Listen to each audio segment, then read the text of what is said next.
All right, time now for a very short break, and then we're talking V8s with Lee Holdsworth.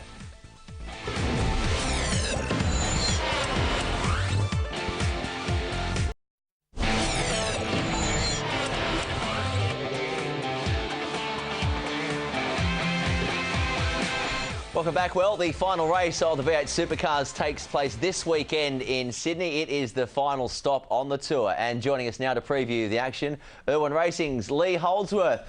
Big weekend for you guys, for all V8 drivers and teams.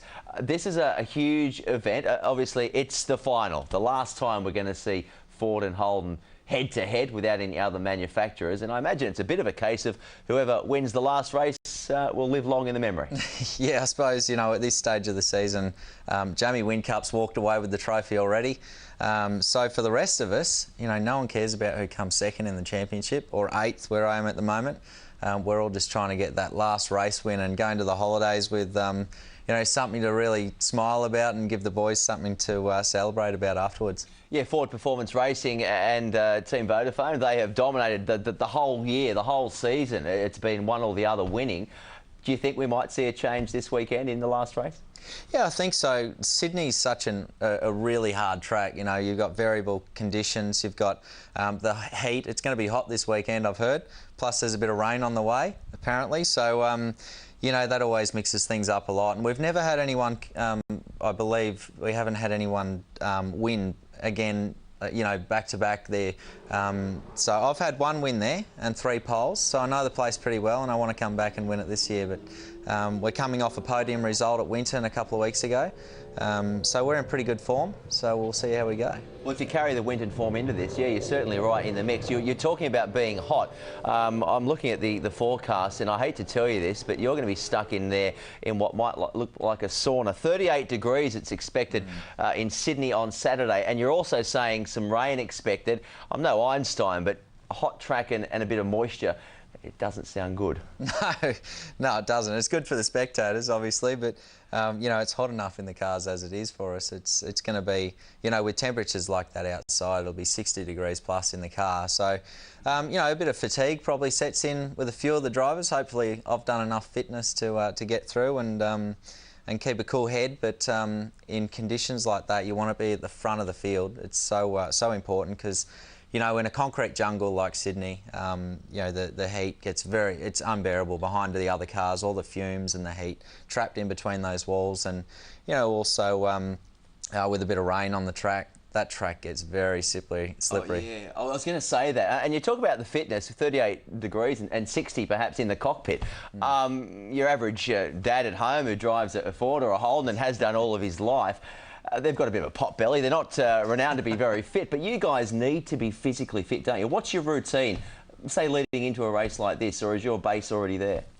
Well, you'd hope your base is already there. You know, we race all year round from February through to December and don't get much of a break. But we have a couple of weeks in between each round where we have to keep up our fitness.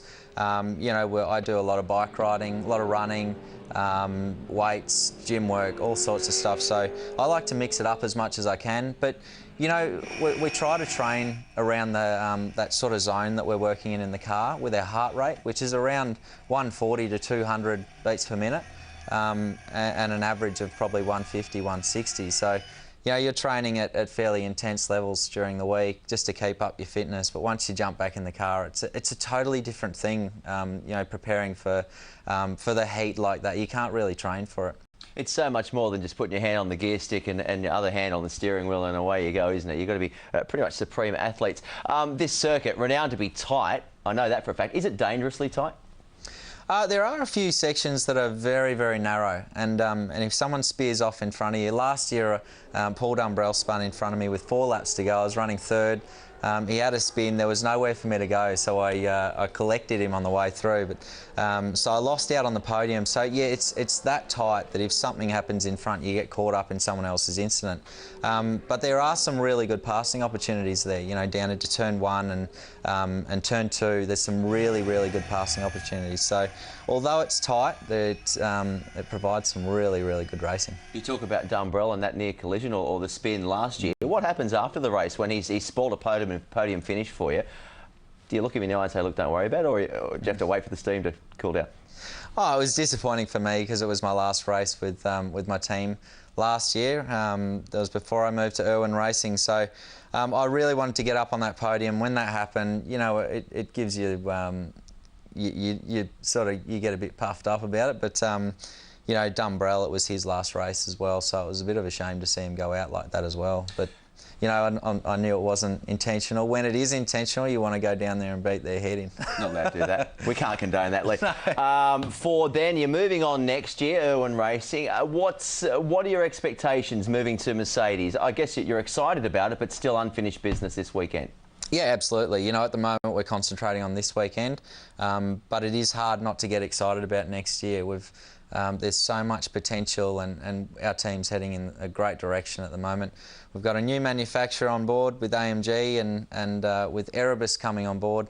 That's you know, we're going to have a joint venture, SBR Erebus, together, and we'll be using their customer support program over in Europe with HWA.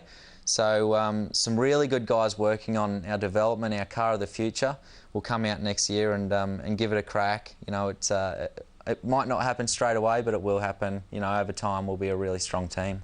There's a shampoo that says that too, I think, is it? Hey, talking about next year very quickly, and finally, with the new manufacturers coming in, it's no longer just Ford and Holden. Do you think it's going to bring more spectators to the sport? Yeah, absolutely. I've spoken to a lot of people just recently that, you know, not so much interested in the sport at the moment, but because they own a Merc or a Nissan or another car, they want to get involved. So it's going to bring a totally new market into the sport. Whilst I don't think we'll lose the Ford and Holden, you know, the fanatical fans that follow our sport already. It's just going to bring a big following to it, and hopefully a lot more competition, and which is better for the drivers, better for the stability of the sport, and I think it's a really exciting time for everyone. Well, great stuff, Lee. All the best this weekend. Stay safe, but put your foot down when you need to. Thanks, mate. Cheers. Excellent stuff. Do stay with us here on the Fox Sports News. Plenty more still coming up. We've got